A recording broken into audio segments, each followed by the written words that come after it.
Yeah, I've met two through hikers on the trail now.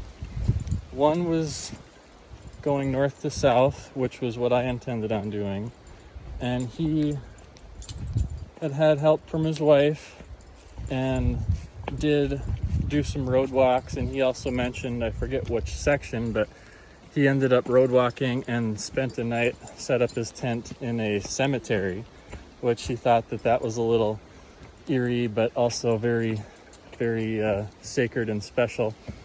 But anyway, he was just pushing through and doing what he could.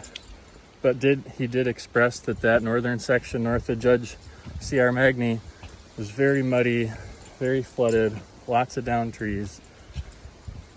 Now I just crossed paths with a northbound hiker who has been out these last few days in the rain, and particularly that thunder 3 nights ago. But she hunkered down, and she expressed that the areas that I had said were most challenging and muddy for me, by the time that she was doing them, they were already dried out. But she said she talked to a different southbound hiker that counted 250 trees down over the trail just north of Judge CR, which is like the last little chunk, or the first little chunk, depending on how you go about it. But she seemed to be in pretty good spirits, and she's pushing through and meeting her goals, she said. It's not easy, and it's really not realistic to compare one's journey to another through hiker. But I can't help but to feel like my ego's bruised a little bit. Like I just got scared of the isolation and the resupplies with my van and leaving my van unattended. And then just the late spring thaw with all the mud and trees down and bridges out. But again, she had expressed that some of the areas that were advised to not do, when she was there, it was manageable. Even though a bridge may have been out, she could still afford it. The water level has receded a great deal, even with the rain these last few days. But we had a good 3 to 5 minute conversation on trail, and very inspiring. But yeah, I'm at where I'm at, and I'm still accepting of the decision that I made to just do day hikes and retreat to the comfort of the van at the end of the day. I don't want to make excuses and say if I didn't have puppy with, that maybe I'd be in a very different mindset and just want to push through and get this through hike. It is like a different way of life when you just live out of your backpack like that. But again, it's water under the bridge. I've already decided I'm not doing that anymore. And it's also still incredibly challenging and rewarding in a very different style of life. Just living out in the wilderness out of a vehicle. And that's what I'm doing now.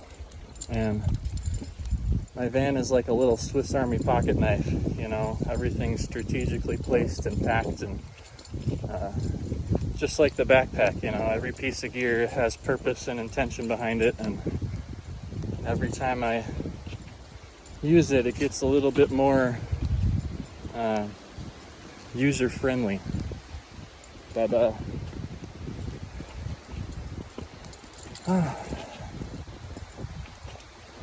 just very proud of that through hiker.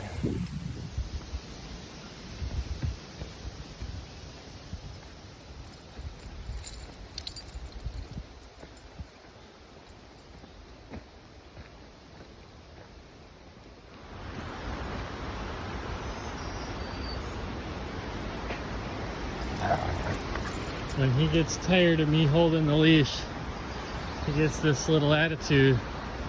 It's like, Dad, I can walk myself.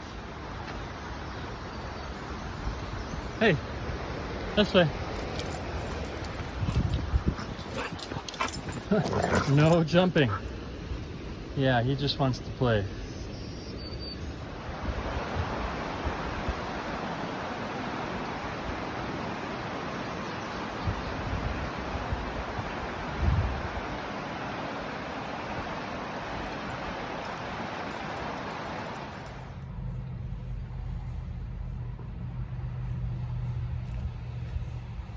Catching a little break here, doing a little journaling. Just left Temperance River State Park. Did about 10 miles or so exploring around Carlton Peak and Tofty Peak on the SHT, and just gassed up. And it's Thursday, Juneteenth, and we're gonna be heading out to Baker Lake here to see some buddies for a night or two. And then it's back to trail life, and we're gonna start heading south, and we're gonna piece together every mile south of Gooseberry, starting with the south side of Gooseberry State Park. So yeah, that's what's in store. This little dude, just nap time.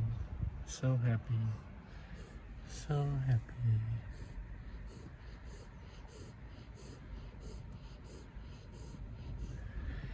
Yeah, through hiking is not an easy task in general, let alone with a doggo.